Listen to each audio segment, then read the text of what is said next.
Un día como cualquier otro, llenas un formulario, armas tu maleta y cruzas el mundo para terminar peleando una guerra que no te pertenece y de la que quizás nunca vuelvas.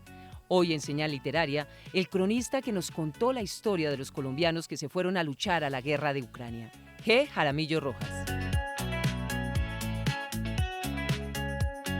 Queridos lectores y lectoras que nos acompañan en este planeta lector de Señal Literaria, el día de hoy tenemos una entrega muy especial con el autor que estuvo en Ucrania contándonos las historias de los colombianos y colombianas que se fueron a luchar esa guerra, una guerra que no les pertenecía y muchos no volvieron, se quedaron en ese camino.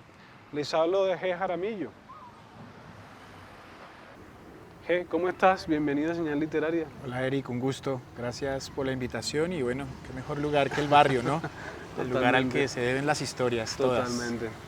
G, yo quiero que conversemos sobre este libro que acabas de sacar, En la línea cero todos somos fantasmas, colombianos en la guerra de Ucrania. Este libro realmente me impactó en su lectura, G, porque uno no se imagina cómo gente de aquí, de los pueblos, de la ciudad, termina peleando una guerra que no le corresponde. Pero cuéntanos tú un poco, G, ¿cómo nació el libro? ¿Cuál es el germen? ¿Qué te motivó a ir detrás de esas historias? Un poco a propósito pues, de las motivaciones que tienen estas personas, ¿no? Generalmente gente de zonas muy olvidadas del país, pero que muestran todos estos años también de guerra que han sacudido y que han desangrado a este país, ¿no? Entonces, también más allá de que estemos hablando de reductos, estamos hablando de posibilidades laborales, de posibilidades de personas que no tienen ninguna oportunidad en este país y que de una u otra manera están buscando la manera de ser reconocidos, de tener algún tipo de heroicidad, de poder abrazarse a una causa. Entonces quería entender ese tipo de motivaciones y el viaje, digamos, que se da también a partir de esa necesidad. Bueno, justamente sobre eso que estás diciendo, G, hay algo impactante en el libro y es el hecho de que tú cuentas en detalle lo que hacían estas personas antes de terminar peleando en esa guerra. No, hay una chica que trabajaba como guarda de seguridad, hay un tipo que trabajaba en un almacén, hay otro personaje que prácticamente lo que quería era tener una tierrita y termina peleando por allá en esa guerra. Y entonces uno nota algo que tú estabas comentando, que es que la situación económica de todos estos personajes que terminan por allá puede ser como una de las motivaciones más poderosas y que más los empuja para que se vayan. Sí, definitivamente creo que ese es un motivo como muy importante, pero también hay algunas cuestiones que tienen que ver directamente como con lo emocional, buscarse una vida, ¿no? Hace poco cayó en mis manos una crónica que escribió García Márquez en el año 54, 55, sobre los excombatientes de Corea que regresaban a Colombia, ¿no? Y el punto de vista de la crónica tenía que ver con que eran personas que incluso retornaban como con la necesidad de aportar algo a su país, pero eran asesinados, completamente excluidos porque se convertían también como en tenían cierto margen de sospecha al haberse ido a pelear una guerra que no les correspondía, ¿no? Entonces pasa también como con muchas de estas personas que tendrán que pasar los años para que comencemos a darnos cuenta como de esa apropiación también cultural de colombianos y colombianas en Ucrania, pero también un país que de alguna manera al estar inmiscuido como en esa guerra feroz está buscando también manos que los puedan ayudar, ¿no? Y que acá en Colombia, por ejemplo, esta crónica fue publicada por segmentos en El Espectador, por ejemplo, y los comentarios que hacían los lectores y las lectoras pues eran una cosa monstruosa. Ojalá los espiche una bomba, eso les pasa por mercenarios en vez de quedarse a luchar por su país, ¿no? Y denota también como una suerte, quisiera que solo fuera intolerancia, sino como de desagravio, de odio con respecto como a estas personas. Además porque también sobre el tablero, digamos, de la guerra, de esta guerra específica, pues hay un margen ideológico muy amplio. Entonces, si estás del lado de Ucrania es porque piensas de esta manera, si estás del lado ucraniano es porque piensas de esta otra, pero no. Entonces como que estamos frente a una guerra en donde finalmente lo que sucede es exactamente lo mismo, ¿no? Es la muerte. La muerte. Y narrativamente, digamos, también ese era un motivo. ¿A qué carajos me voy a buscar una guerra en donde qué es lo que voy a encontrar? Pues ya sé lo que voy a encontrar, ¿sí? Lo monstruoso. Pero me parecía en algún momento quizás también que lo verdaderamente monstruoso tenía que ver con creer que esta realidad nos es ajena, que no tiene nada que ver con nosotros. Sí. Eso es más monstruoso que los drones, que la muerte, que el dolor que puede generar cualquier guerra. Bueno, y sobre eso que dices, justamente estoy pensando en el impacto que tiene una palabra como mercenario. Cuando uno piensa en los mercenarios en los conflictos internacionales, se imagina unos seres humanos adiestrados para matar totalmente, ¿no? Que han participado en conflictos bélicos de todo tipo y se la pasan recorriendo países en guerra, Irak, Afganistán. Pero algo que te quiero preguntar es si esta palabra es la que les cabe precisamente a estos colombianos, porque lo que tú muestras es que hay personas que trabajaban en una empresa de seguridad. Algunos sí estuvieron en el ejército, otros incluso pasados en el paramilitarismo, pero no falta el colombiano que simplemente era un campesino que quería trabajar su tierra, se entera de esta posibilidad y termina peleando esa guerra en Ucrania. ¿Cuál es la palabra, el denominante que se les puede poner, que les casa? Sí, conceptualizamos, ¿no? Digamos, y no es algo que haya surgido, digamos, de la experiencia con las maneras de denominar los personajes de una historia como esta, sino de una forma real, y la palabra es legionario, ¿no? Los mercenarios generalmente trabajan para ejércitos privados. Creo que uno de los ejércitos más famosos del mundo de mercenarios es Blackwater, ¿no? Que es un ejército norteamericano que ha tenido incidencia muy amplia en diferentes conflictos a nivel mundial. Son ejércitos privados. Los legionarios trabajan para los ministerios de defensa, ¿no? Los legionarios trabajan para los ejércitos que provienen también, que se financian con la plata pública. Casi todos los ejércitos, y sobre todo cuando hay un contexto bélico, digamos, de gran relevancia, pues abren sus puertas porque entienden que necesitan personas para combatir. Entonces, es básicamente a estos legionarios colombianos y colombianas les paga el ejército ucraniano, les paga la República de Ucrania, ¿no? Entonces, no son estos mercenarios, ¿no? Tristemente célebres, los colombianos que mataron al expresidente de Haití. Correcto. Hay un montón de colombianos que ahora, por ejemplo, están en Sudán del Sur, ¿sí? Y es un motivo que se repite constantemente y que de alguna manera también nos pone a pensar sobre los años de guerra en este país, ¿no? Pero no necesariamente es gente que esté adiestrada para matar, que no sepa sino agarrar un fusil, disparar y estar como un loco demente en una guerra, sino que tiene que ver, digamos, exclusivamente con posibilidades laborales. Claro. Y si a ti te enseñaron a hacer pan y te vas a otro país, pues entonces, ¿qué es lo que puedes hacer? Claro. ¿No? Y no se trata de todo un esquema de justificación de la guerra, todo un esquema de justificación de la violencia, sino que por el contrario podamos comprender. Y creo que la literatura y la crónica, en este caso específico, nos permite generar esos tipos de interacción hacia lo empático. Sí, totalmente. Bueno, pero hay algo también acá en este libro y es el hecho de que la guerra nos modifica en la cotidianidad totalmente, ¿no? Cómo las ciudades que habitamos se ven transformadas, trastocadas por las dinámicas de la guerra. Tú en este libro nos cuentas, cuando llegas allá, cómo prácticamente percibes que la gente convive con esa guerra todos los días, todo el tiempo. Hay grupos de Telegram en los que la gente se avisa sobre un posible bombardeo. Pero con todo y eso, la gente no deja de hacer las cosas más mínimas de cualquier vida. Ir a trabajar, enamorarse bajo esos bombardeos, sacar a los niños a un parque. Te quiero preguntar por eso, por esa cotidianidad de la guerra y también por otra cosa, por el comercio que gira alrededor de la misma. Porque una cosa que también tú nos cuentas acá es que las dinámicas comerciales se transforman. Incluso creo que encontraste allá metralletas de chocolate, balas de vainilla, cosas así, pero cuéntanos tú. Bueno, sí, la primera ciudad occidental con la que tú te topas para entrar a Ucrania, viniendo de Varsovia o de Cracovia, en Polonia, es Lviv, ¿no?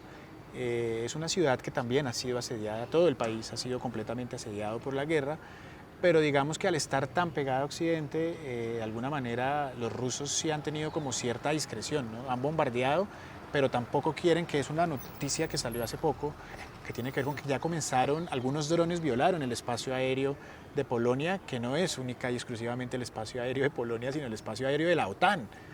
Entonces, si tocas a uno, tocas a todos, y hay una tensión ahí bien particular. Entonces, es una ciudad también que está abierta, digamos, como al turismo, y es un turismo bien particular de europeos que quieren estar en un país en guerra, ¿no? Entonces hay toda una parafernalia comercial a propósito de la guerra, desde cosas que pueden ser absolutamente llamativas y risibles como papel higiénico con el rostro de Vladimir Putin, por ejemplo, ¿no? Pasando por toda una industria a propósito del chocolate, en donde te venden acá 47 de este tamaño de chocolate negro, o te venden también las balas de vainilla, armas por completo, ¿no? Entonces hay toda una disposición también comercial que hace que la gente también tenga que sobrevivir y que lo conecte también como con la cotidianidad. Eso es supremamente importante, ¿no?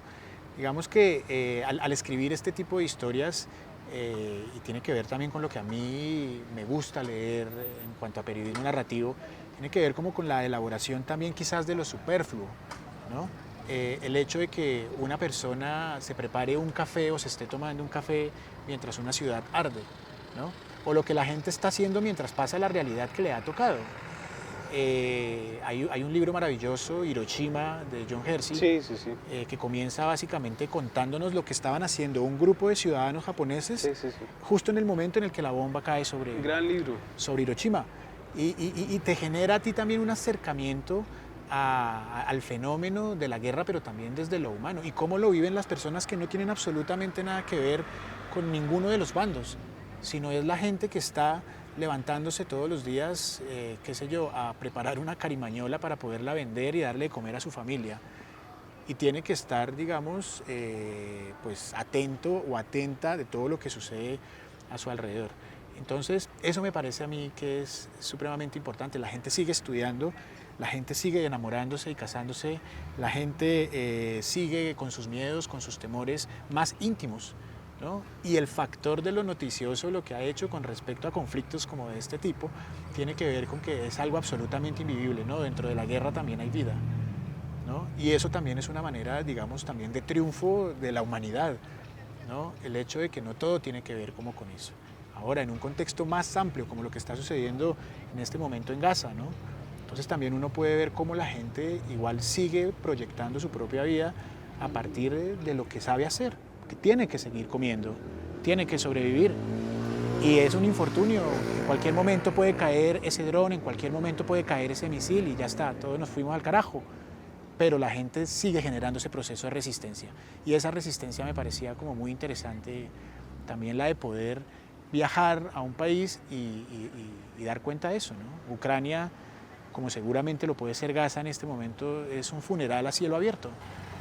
Cambian las dinámicas. ¿A qué huele un país que sufre una guerra de estas magnitudes? Sí, es una gran pregunta. ¿A qué huele un país que sufre una guerra, un genocidio, un exterminio, cierto? Totalmente.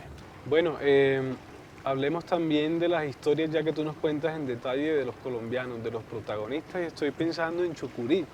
Este hombre, este tipo que prácticamente él lo que quería era tener plata para comprarse una tierrita y cosecharla. Lo mandan a Ucrania. Bueno, él termina en Ucrania y en la mitad del combate el hombre prácticamente reza el Salmo 91 todo el tiempo, mientras ve cómo los cuerpos caen alrededor de él. ¿Cómo fue ese encuentro con él? Cuéntanos sobre esas personas, ese tipo de protagonistas del libro. Lo de Chucurí es una cosa muy, muy particular. Primero, pues, por supuesto que ellos les llaman chapas, ¿no? Que de una manera más rústica podríamos decir alias, ¿no? Entonces ellos tienen nombres, pues, para el conflicto, ¿no? Y él se pone el nombre de su pueblo, Chucurí, ¿no? Es una historia bien particular y vuelvo a estacionarme otra vez sobre el tema, digamos, de los motivos, ¿no? Y haciendo como una pequeña puntualización a propósito de la oralidad, ¿no? La crónica es algo que necesita sí o sí de agarrar el oído y ponerlo hacia afuera y proyectarlo. Pareciera que las academias de periodismo o los que fabrican más bien la realidad a partir de las noticias, pues todo el tiempo nos están como imponiendo una narrativa que no tiene que ver con escuchar, sino tiene que ver con es justamente una imposición, ¿tá? ¿Qué es lo que tiene que decir el periodista? ¿Qué es lo que tiene que decir la persona que está en el contexto que pretende retratar? Y de repente está la realidad ahí establecida y de lo que se trata es como de aprender quizás a observarla, a escucharla, a leerla, cuáles son esos pequeños signos que nos están dando las realidades, ¿no? Y así fue que llegamos a Chucurí, ¿no? Un tipo que comienza a contarnos su historia de una manera tan apasionante y nos dice como yo trabajaba en mi departamento en Santander, a las afueras de San José o San Juan de Chucurí, no recuerdo ahora puntualmente, y estaba guadañando un terreno y de repente algo pasó con la guadaña y me lesioné un pie, ¿tá? Y fui al médico y no pasaba absolutamente nada, me decían que era probable que tenía que perder el pie, ¿no? Y por esos días fue que comenzó todo el tema de la invasión y yo estaba viendo eso por televisión y yo le dije a mi Diosito lindo, ayúdame a no perder el pie y si no pierdo el pie me voy a luchar por una guerra que él consideraba justa a su manera. Él había sido soldado profesional y él dice que él está protegido por el Salmo 91 y que siempre que estaba en combates, digamos en Colombia, cuando era soldado profesional, él siempre comenzaba a recitar el Salmo 91 y que eso lo cubría. Entonces pasamos a contar ya la historia de Chucurí en Ucrania y el primer combate, el tipo comienza, ¿no?, a recitar el Salmo 91 y de ahí en más cada vez que iba al frente, eso era lo que lo protegía a él, ¿no? Y también como esas pequeñas adherencias personales que tenemos todos en el mundo, ¿no? Tiene que ver con que él le prometió a su hija que él iba a regresar con vida a Colombia, ¿no? Y una particularidad que tiene es que incluso él comienza su retorno y no le pagan la plata que le habían prometido, ¿no? Entonces también se comienzan a revelar esas oscuras manos que tienen que ver como con la gente que recluta, lleva a la gente como con mentiras, falsedades, les da cualquier dinero y al final no termina pagándoles, ¿no? Entonces se revela otra dimensión también como de esa guerra. Y efectivamente el tipo no pierde el pie y termina luchando la guerra de Ucrania, regresa a Colombia, ¿no? Lo cual no es algo que no sea como para resaltar, ¿no? Es supremamente superlativo el hecho de irse a una guerra de esas magnitudes y sobrevivir. No te podría decir que el 60 o 70%, 6 o 7 personas que van a esa guerra mueren, ¿no?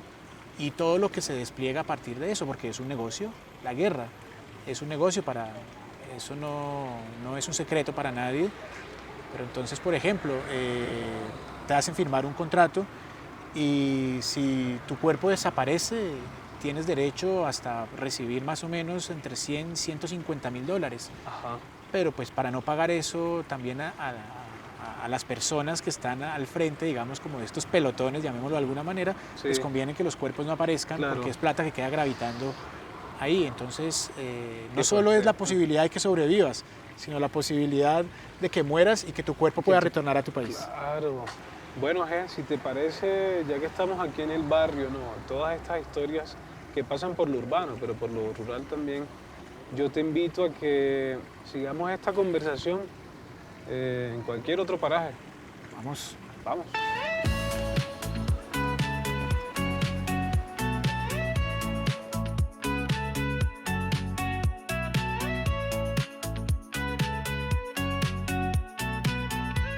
Bueno, seguimos aquí en esta conversación con G. Jaramillo, una de las voces más interesantes de la crónica en Colombia.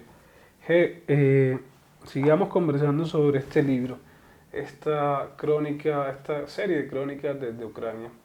Y quiero preguntarte por el rol de la mujer en esa guerra, ¿no? y la presencia de la mujer colombiana. Estoy pensando en esta mujer, Chloe, que pierde a su hija y esa pérdida se presta como un detonante para que ella termine allá en Ucrania. Cuéntanos un poco sobre esa historia, sobre ella. Sí, justamente pues una sorpresa como en un contexto tan hipermasculinizado como encontrar también de pronto una mujer, ¿no? Y con motivaciones que son completamente distintas a las que podría tener cualquier hombre a propósito de llenarse los bolsillos de dinero, por ejemplo, sino a partir de un dolor.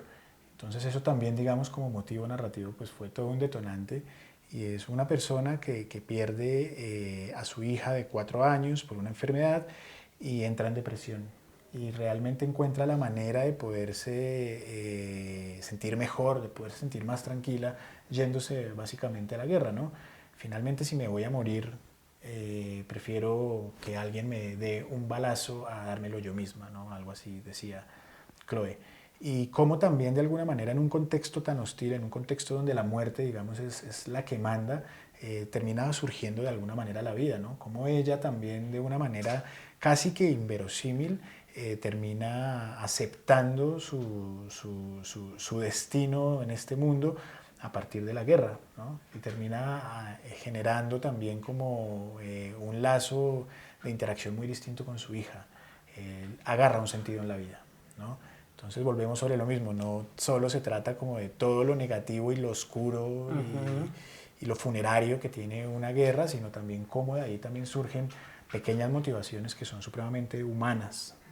¿Qué tanto tiene la crónica para seguirnos revelando del mundo, para seguirnos contando? Sé que este es un momento en el que ser cronista de pronto no es lo más fácil. Siempre se ha dicho, como Juan Villoro lo dijo, que los cronistas se financian a sí mismos. Pero, ¿cómo es el panorama de la crónica y qué tiene la crónica por seguirnos diciendo? Muchísimo, muchísimo. Tal vez quizás ha sido un género muy explorado en Latinoamérica. En Colombia tenemos cronistas de altísima talla, pero sí de alguna manera como que se le ha dado cierta prioridad también al poder de la ficción, ¿no? Pensemos en gente como la que protagonizó el boom latinoamericano, casi todos provenían del periodismo. Yo mismo soy un defensor acérrimo de la obra de Gabriel García Márquez, del periodismo, desde la crónica, desde la reportería, porque me parece que ahí de alguna manera es donde está como la proyección de toda ese castillo enorme narrativo que el tipo armó, ¿no? Y la gente se queda con sus novelas, ¿no? Con la crónica también comenzamos a construir quizás nuevas voces, ¿no? Y no las voces autorales, eso es lo de menos, lo que menos me importa, sino también de alguna manera como todas esas voces que el mismo peso de la historia les pasa por encima y que quedan en el olvido, ¿no? Sabemos que hubo una guerra para este caso específico, o sabemos que hay un montón de inconvenientes o problemas sociales en determinadas zonas del país, pero ¿qué es lo que sucede también ahí, ¿no? Entonces también como que los personajes, los hechos, los detalles, como lo decíamos en otro momento, son también como una posibilidad de que podamos interactuar de forma íntima con esas historias, ¿no? La vida también. Creo que la crónica de alguna manera también homenajea un poco la vida, cómo podemos nosotros relacionarnos con los eventos trágicos, cómo podemos relacionarnos como con las guerras, con el dolor, como con todo eso que de alguna manera a veces se convierte en algo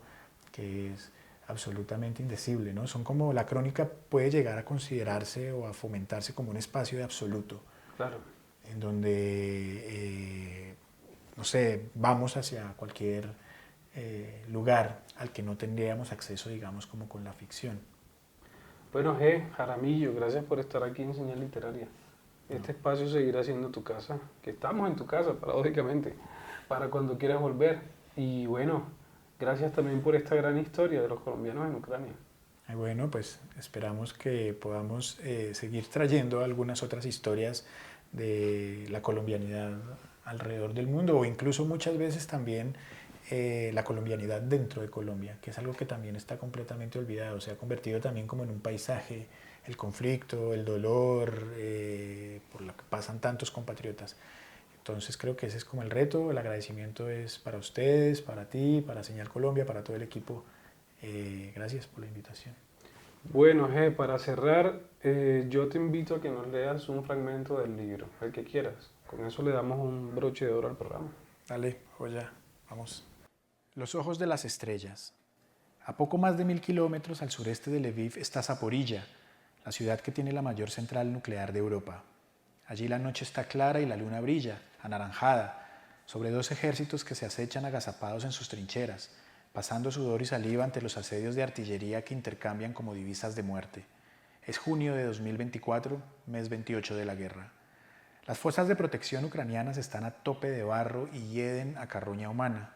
Animarse a sacar cuerpos no solo aumentaría considerablemente el número de bajas, sino que fuera de la línea de combate podría desatar una grave crisis de salubridad.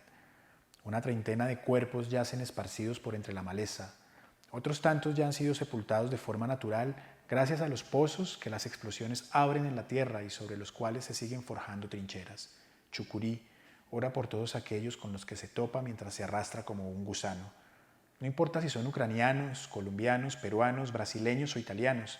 Les cierra los ojos y les cubre el rostro con hojas para revocar la contorsión que la guerra les ha dejado. 4 meses atrás, Chucurí miraba a su hija de 5 años dormir y pensaba en si volvería a verla. Abandonar Colombia no solo era la decisión de su vida, sino una penitencia que debía pagarle a su Dios. Un día, mientras limpiaba un terreno, sufrió un accidente. La guadaña que manipulaba se salió de control y le hirió gravemente uno de los pies. Los médicos solo vieron la opción de amputarlo, pero Chucurí oró para que su pie fuera salvado. Si Dios le concedía la merced, él, a cambio, se iría a pelear por la causa ucraniana, una causa que a él le parecía tan justa como justo le parecía no perder su pie.